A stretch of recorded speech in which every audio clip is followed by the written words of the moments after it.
Hello guys, usap muna tayo ngayon guys about nung sinabi ko sa inyo guys na ang laki-laki ng problema ko guys sa buhay ngayon kasi sabi ko sa inyo parang gusto ko na po maghuminto ng aking trabaho kasi po ginugulo po ako ng ex ko guys.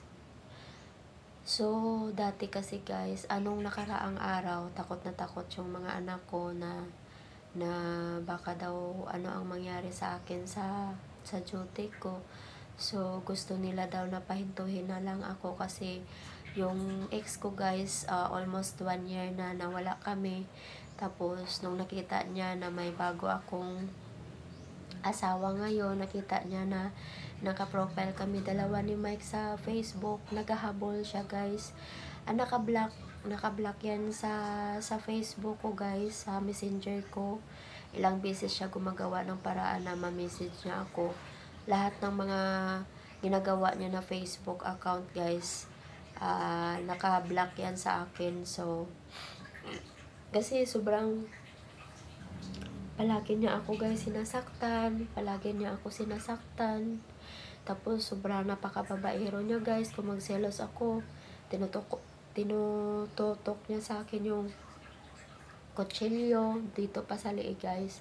Tapos ilang beses na din ako sa kanya nagpa-blatter sa pulis. Pero sabi ng pulis sa akin, dobleng ingat lang daw ako kasi hindi naman nila pwede basta-basta hulihin ang isang tao. So, yun. Ngayon, napag-isipan ko guys na alam ko na powerful si Lord.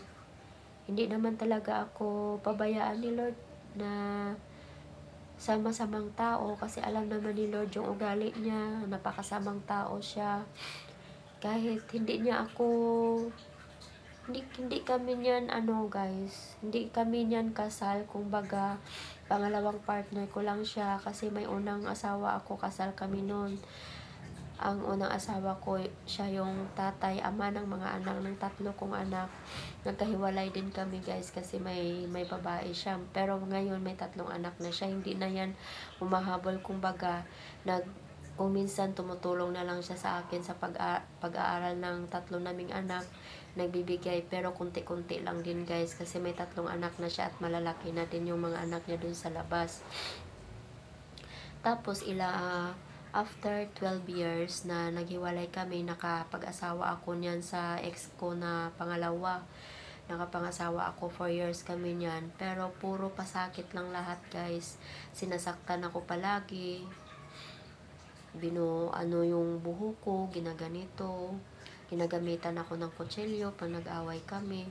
So, nagmamakaawa pag gusto ko na makipag-iwalay sa kanya. Niyayakap ako at saka naghihingi ng sorry na last chance na daw, bigyan ko siya ng last chance. Ilang last chance ang binigay ko sa kanya guys, pero hindi pa rin siya nagbago guys. Tapos, for example guys, pag mahuli ko siya na may iba siyang babae sa Messenger, tapos nagkikita pa sila. Tapos pag magalit ako sa kanya guys, bawal din ako magalit, bawal din ako magselos kasi papatayin niya daw ako pag magalit ako. So, parang yung relasyon namin talaga guys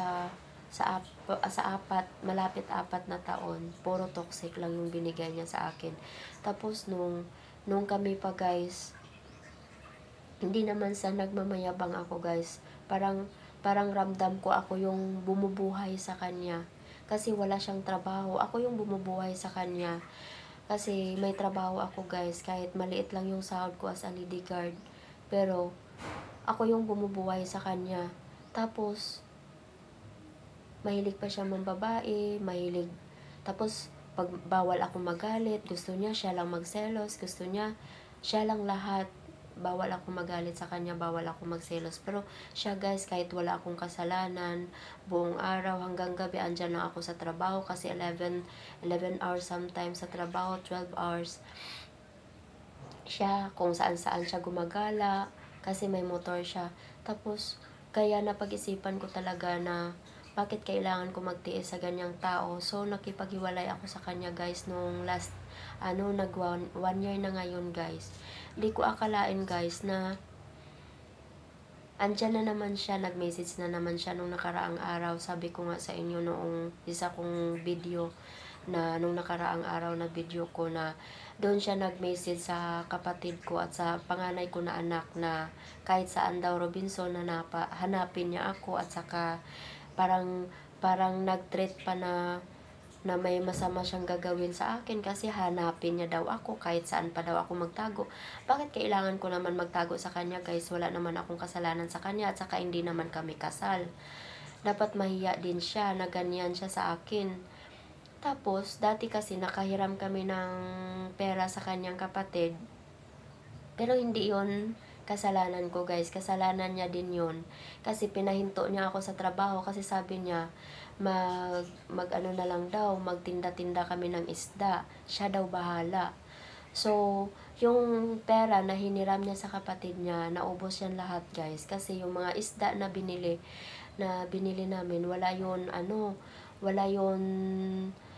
kumbaga guys, puro lugi lang kami sa mga isda na binili namin kasi hindi niya alam, hindi siya marunong guys dumiskarte. Like for example, bumili siya ng 2 banyera na isda, wala talaga, umuwi sa amin guys, kahit 1 kilo walang binta. Kasi paano siya magkabinta? Kasi hindi niya alam yung magtinda ng isda guys, naka-tricycle siya guys. Pinalipad niya lang ng pinalipad ang tricycle niya, hindi man lang siya nagtatanong sa mga tao na madaanan niya nga. Sabihin niya na, "Oh, bili ba kayo ng isda? May isda ako dito, ganito, ganito." Hindi. Sabi ko, bakit wala kang bakit wala siyang napaano na isda guys, kahit 1 kilo man lang. Kaya pala guys, nag-observe ako sa kanya, lipad lang ng lipad ang tricycle, pinaano niya lang, wala naman, hindi nagsasabi sa mga tao na isda kayo, 'di ba ganun dapat pag nagtinda ka ng isda? Tanungin mo yung mga tao na kung bibili ba ng isda. Hindi siya tumatanong sa mga tao guys. Tapos, napakamalas ko talaga sa kanya kasi sa negosyo, walang alam, sa trabaho wala din alam guys. Hindi ko naman na minamaliit ko siya guys, pero sa totoo lang guys, wala talagang alam. Ang alam niya lang is magtrabaho sa magsasaka lang yung alam niya. Sa lang talaga yung alam niya, magtrabaho dun sa kampo. Yun yung pinaka niya, proud niya talaga guys ang magtrabaho sa kampo. Ako hindi ko siya minamaliit, pero sana lang naging mabait siya sa akin. Kung naging mabait lang siya sa pagsasama namin, kahit hindi kami legal na mag-asawa guys, mamahalin ko siya habang buhay. Pero sobrang toxic talaga guys. Tapos ngayon malaki talaga pasasalamat ko na dumating si Mike sa buhay ko, kasi hindi naman lahat, pero palagi si Mike nagbibigay ng tulong sa akin, sa amin ng mga anak ko, kahit kunting tulong lang, kahit maliit na bagay lang. Pero at least hindi toxic kumbaga nahanap ko si Mike sa YouTube ko guys. Dito sa YouTube ko nahanap ko si Mike. Naging kami ni Mike. Tapos kung minsan hindi maiwasan na magselos ako sa kanya kasi marami din babae naghahabol. Pero at least kahit papaano nagbibigay si Mike. Di dati sa ex ko na sinasaktan ako palagi. So yun guys, naisip ko guys na kasi nahiya naman ako kay Mike na magpadalos-dalos ako, nahihinto ako sa trabaho ko na hindi naman siya nag-offer sa akin na mag-stop na ako sa work ko. So, napag-isipan ko guys na hintayin ko na lang na si Mike maka-retire bago din ako mag-stop sa work ko guys. Para sabay na lang kami guys, kasi nagsabi naman si Mike sa akin na mag-stop ako sa trabaho ko pag mag-retired, after retirement ni Mike guys. So yes, ganun guys, na sabi ni Mike sa akin na mag-retire daw ako kung mag-stop daw ako ng trabaho ko pag after retirement niya. So sabi ko sa mga anak ko, huwag kayo matakot kasi sa totoo lang Ilang beses niya ako na tinatakot niya ako na ano daw ako, patayin niya daw ako guys pag makita niya ako. Bakit wala naman akong kasalanan sa kanya? Ba't naman ako matakot, 'di ba guys? Dapat siya ang matakot. Kasi sa mga pagbibintang niya sa akin, dapat siya ang matakot guys, hindi ako. Tapos ipanalig ko na lang sa Panginoon na yung tao na yon, sana si Lord na lang ang bahala na gumising siya sa masamang intensyon niya sa akin, na sana alalahanin niya din ang kanyang buhay guys. Yun lang guys. Kasi sa totoo lang guys, ayaw ko din ng kanyang ang napakasama ng ugali niya, as in sobrang sama talaga. Ayaw ko ng ganyang tao na palagi nagbibintang sa akin, palagi na lang ako sinasaktan. Ayaw ko talaga ng ganyang tao guys. Sana po guys, tulungan niyo po ako na idasal na yung tao na yon makakalimutan niya na ako, at saka mag-move on na siya. Na matagal naman kami wala almost 1 year na nawala kami guys. Ba't naman niya ako hahabulin? Wala siyang dahilan para habulin niya ako guys, kasi hindi kami kasal, at saka may pamilya din yan guys. Kasi kaya lang ayaw na talaga bumalik ng asawa niya sa kanya. Siguro dahil po napakasama ng ugali niya, kaya ayaw na ng asawa niya bumalik sa kanya. So may mga ano din yan, may 2 anak. Sana alalahanin niya din yung anak niya. Wag puro kasamaan lang sa buhay niya. Dapat magbago na siya guys. Yun talaga ang panalangin ko kay Lord, na sana magbago na siya, at saka i-focus niya yung attention niya sa mga anak niya. Kasi yung sa akin kasi, kahit ano pagawin niya, hindi, ayaw ko na talaga bumalik sa kanya guys. Kasi napakasamang tao niya guys. Pag sinasaktan niya ako niyan guys, kahit kutsilyo, kahit mga gunting yan guys, mga gunting, tinatago ko pati gunting guys. Kaya lahat ng mga patatalim na mga bagay guys, ginagamitan niya ako niyan. Kung minsan tinatanong niya ako, nasaan na dito ang ating kasi maghiwa na siya ng isda guys, magluto na siya ng isda. Saan na daw yung kutsilyo, saan na daw yung gunting? Wala na. Tinago ko lahat guys, pati mga gunting namin, kasi natakot na talaga ako sa kanya guys. Kasi kahit kunting bagay lang yan, pag mag-away kami guys, dinadampot niya ang mga matatalim na bagay guys, at saka inaano niya sa akin. So sobrang natakot na talaga ako sa kanya.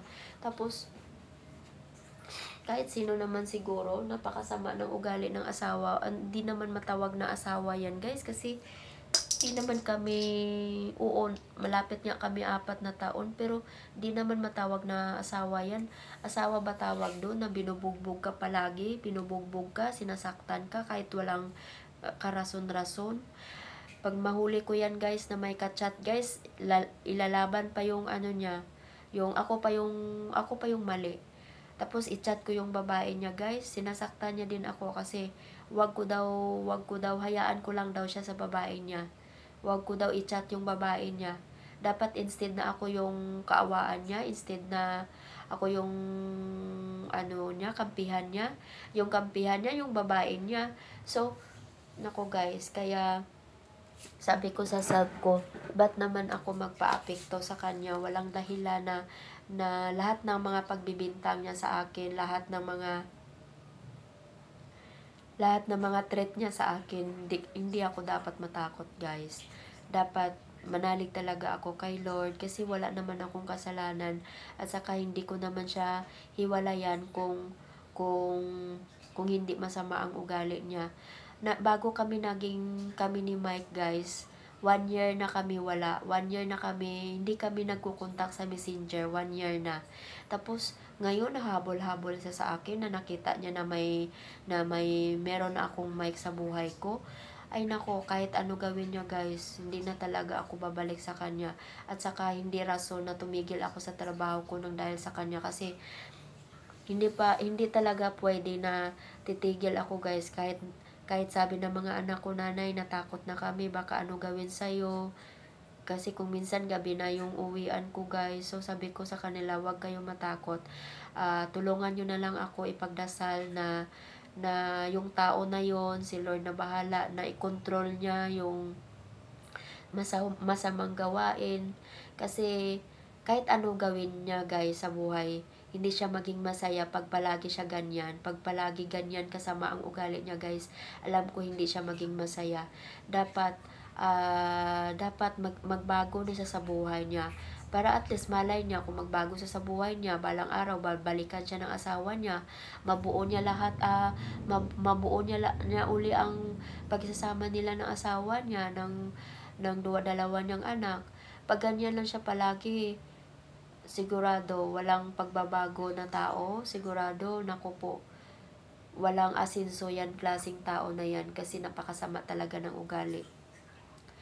Napakasama talaga ng ugali niya guys. Ayaw ko ng tao na ganyan.